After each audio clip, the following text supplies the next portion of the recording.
Dos momentos, dos decisiones y una pregunta que hoy vuelve a sacudir los cimientos de la Iglesia. ¿Qué ocurre cuando un grupo que estuvo en plena comunión con Roma decide declarar que la sede está vacante? Lo que sucedió el 2 de mayo de 2026 no es un episodio menor ni una anécdota marginal.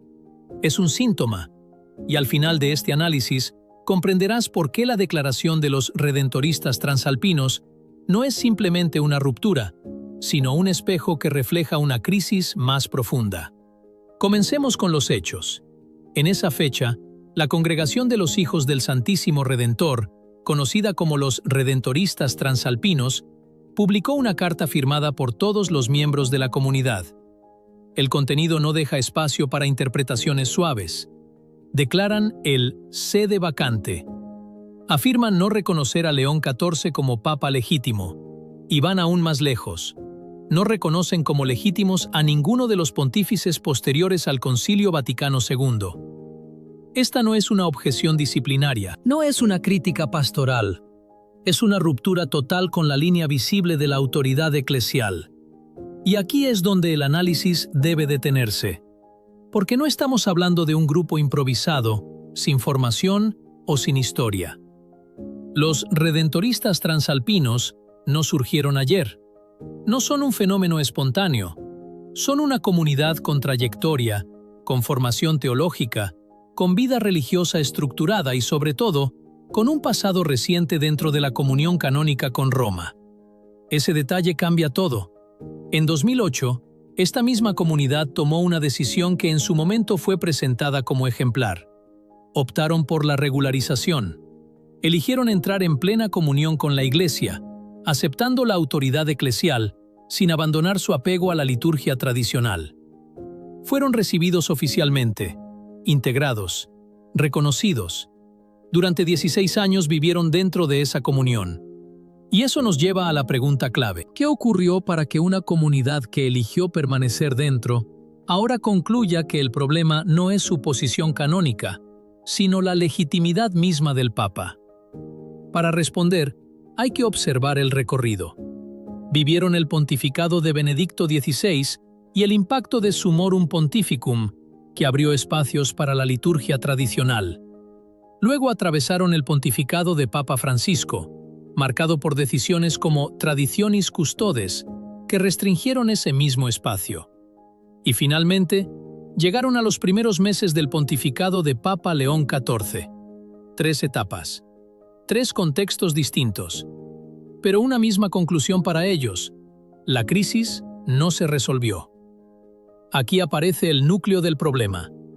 Durante años, la solución propuesta desde Roma a los grupos tradicionalistas ha sido clara: regularización, entrar en comunión, colaborar desde dentro, superar tensiones mediante estructuras canónicas estables. Los redentoristas transalpinos aceptaron ese camino. Lo vivieron durante más de una década, y su respuesta final ha sido rechazarlo. Eso convierte su declaración en algo más que una ruptura.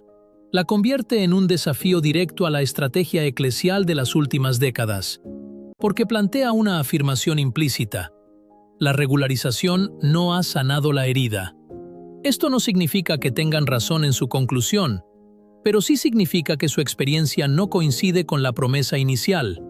Y aquí es donde el impacto se amplifica, porque no están solos. Aunque su número sea reducido, su gesto tiene una dimensión simbólica enorme. Otros grupos, otras comunidades, otros fieles observan. Algunos en silencio, otros con inquietud. La pregunta comienza a circular. Si una comunidad que estuvo dentro durante años llega a esta conclusión, ¿qué significa eso para el resto? Aquí es donde la historia ofrece un espejo incómodo. En 1378 comenzó el cisma de Occidente. 2, luego 3 papas simultáneos. No fue un fenómeno instantáneo. Fue el resultado de tensiones acumuladas, decisiones cuestionadas y percepciones divergentes de legitimidad. Durante décadas, santos, teólogos y fieles se encontraron divididos, no por falta de fe, sino por exceso de incertidumbre. Ese precedente no se repite automáticamente, pero recuerda algo esencial. Las crisis de autoridad en la Iglesia no son imposibles, y cuando ocurren, no siempre comienzan con grandes declaraciones. A veces comienzan con decisiones pequeñas, acumuladas, interpretadas de manera distinta por distintos grupos. La declaración de los redentoristas no crea la crisis, la revela. Pero aquí es donde conviene ser precisos. El sedevacantismo no es una solución neutra. Tiene consecuencias graves. Implica negar la continuidad visible de la autoridad, rompe la comunión, sustituye la estructura jerárquica por un juicio propio sobre la legitimidad. Históricamente, este tipo de posturas han surgido en momentos de tensión extrema, pero también han generado fragmentación duradera. Por eso la cuestión no es solo si ellos tienen razón o no. La cuestión es por qué han llegado a esa conclusión y qué significa eso para la Iglesia en su conjunto. Porque si el problema fuera únicamente de un grupo aislado, el impacto sería limitado. Pero si su decisión refleja una inquietud más extendida, entonces estamos ante algo más serio. Aquí aparece el verdadero dilema. ¿Estamos ante un caso marginal de ruptura o ante el síntoma de una crisis más amplia de confianza en la autoridad? La respuesta no puede darse todavía. Pero lo que sí está claro es que la estrategia tradicional, regularización, integración, diálogo, ha encontrado en este caso un límite evidente. Y ese límite plantea nuevas preguntas.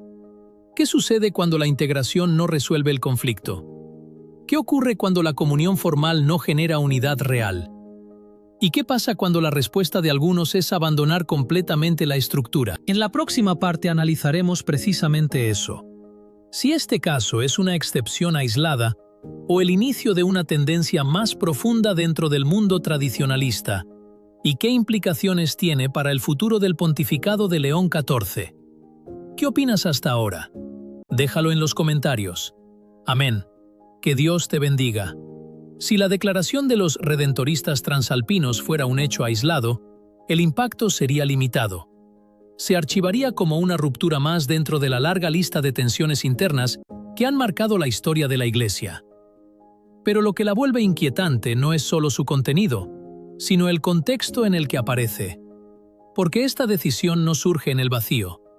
Surge en un momento en el que el mundo tradicionalista está dividido, presionado y, en muchos casos, desorientado respecto al camino a seguir.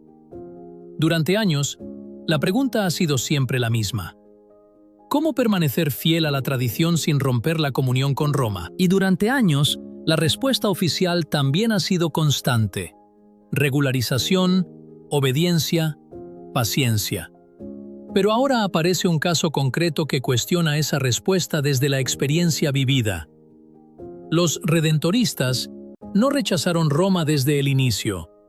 No optaron por una ruptura inmediata. Hicieron exactamente lo que se les pidió. Entraron en comunión, permanecieron, esperaron, y después de 16 años, concluyeron que el problema no era su posición, sino la legitimidad misma de la autoridad. Ese es el punto que cambia todo. Porque no estamos ante un rechazo impulsivo, estamos ante una conclusión progresiva. Y eso introduce una variable nueva en el debate. Hasta ahora, muchos podían argumentar que las posturas más radicales nacían de la distancia, de la falta de integración o de la desconfianza inicial hacia Roma. Pero este caso rompe ese esquema. Aquí hay una comunidad que estuvo dentro y decidió salir no por rechazo inicial, sino por evaluación posterior. Eso obliga a hacerse preguntas incómodas. ¿Puede la comunión canónica coexistir durante años con una desconfianza creciente? ¿Puede una comunidad vivir dentro de la estructura eclesial y al mismo tiempo llegar a cuestionar su fundamento? ¿Y qué ocurre cuando esa tensión alcanza un punto de ruptura? Estas preguntas no tienen respuestas simples, pero sí tienen consecuencias. Porque el gesto de los redentoristas no afecta solo a su propia comunidad, afecta al equilibrio del mundo tradicionalista en su conjunto. Dentro de ese mundo, existen hoy tres grandes posiciones. La primera, aquellos que defienden la plena obediencia y la integración, incluso en medio de dificultades. Ven en la comunión visible con el Papa un principio irrenunciable.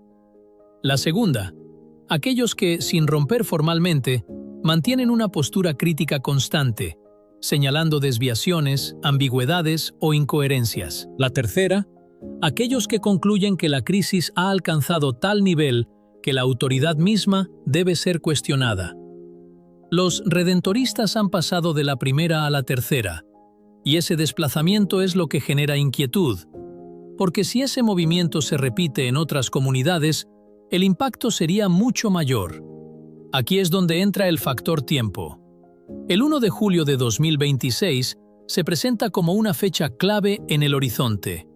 Ese día, según lo anunciado, la Fraternidad Sacerdotal San Pío X podría proceder a nuevas consagraciones episcopales sin mandato pontificio. Eso abriría otro frente, un frente distinto pero relacionado, porque mientras los redentoristas optan por la ruptura explícita, la fraternidad ha mantenido históricamente una posición intermedia, resistencia sin ruptura formal completa. Si ambos caminos avanzan en paralelo, uno hacia el sedevacantismo, otro hacia acciones canónicamente irregulares, el mapa del tradicionalismo podría fragmentarse aún más. Y esa fragmentación tendría consecuencias directas para Roma, porque la estrategia de integración se vería cuestionada desde dos frentes. Desde dentro, por comunidades que ya estuvieron integradas y han salido. Desde fuera, por grupos que rechazan integrarse en las condiciones actuales. Esto no significa que Roma haya perdido capacidad de respuesta, pero sí significa que el escenario es más complejo. El pontificado de Papa León XIV comienza precisamente en este contexto. Un contexto donde cada decisión es observada no solo por su contenido, sino por su impacto en un equilibrio ya frágil. Si responde con firmeza disciplinaria, puede reforzar la estructura visible, pero también consolidar la narrativa de persecución en algunos sectores. Si opta por el diálogo sin medidas claras, puede evitar rupturas inmediatas, pero alimentar la percepción de ambigüedad. Ese es el dilema. No hay una solución simple. Pero hay un elemento que no puede ignorarse: la dimensión doctrinal. Porque más allá de las decisiones prácticas, el núcleo del conflicto sigue siendo teológico. Los redentoristas no se limitan a criticar medidas concretas. Afirman que existe una desviación doctrinal fundamental.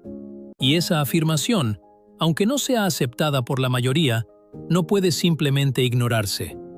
Porque cuando una comunidad llega a ese punto, la cuestión ya no es disciplinaria, es de identidad. Y aquí aparece la pregunta central de todo este proceso. ¿Estamos ante una crisis de obediencia o ante una crisis de identidad? Si es solo de obediencia, la solución es clara: reafirmar la autoridad, aplicar las normas, restaurar el orden. Pero si es de identidad, la solución es más profunda: clarificar la enseñanza, reconstruir la confianza, responder a las inquietudes doctrinales. La historia muestra que las crisis eclesiales más duraderas no se resuelven solo con sanciones. Se resuelven cuando se restablece la claridad. Pero esa claridad no se impone por decreto. Se construye y requiere tiempo. Mientras tanto, el riesgo es doble. Por un lado, que la ruptura de algunos se convierta en modelo para otros. Por otro, que la reacción ante esa ruptura sea percibida como insuficiente o desproporcionada. En ambos casos, la unidad se ve afectada. Pero aquí conviene recordar algo esencial. La Iglesia ha atravesado crisis más profundas que esta. Ha enfrentado cismas, herejías, divisiones internas, y ha sobrevivido. No sin heridas, no sin consecuencias, pero ha mantenido su continuidad. Eso no significa que las crisis actuales sean irrelevantes. Significa que deben analizarse con perspectiva. El gesto de los redentoristas no determina el futuro de la Iglesia, pero sí plantea preguntas que no pueden ignorarse. ¿Hasta qué punto la estrategia actual puede sostener la unidad? ¿Dónde está el límite entre integración y ruptura? ¿Y qué tipo de respuesta puede evitar que este caso se convierta en precedente? La respuesta no será inmediata, pero lo que ocurra en los próximos meses será decisivo. Porque este no es solo el caso de una comunidad, es un punto de inflexión. Y como todo punto de inflexión, no define por sí solo el futuro, pero sí obliga a decidir hacia dónde se quiere ir. ¿Qué opinas tú? ¿Es este un caso aislado o el inicio de algo mayor? Déjalo en los comentarios. Si te gustó este análisis, compártelo. Amén. Que Dios te bendiga.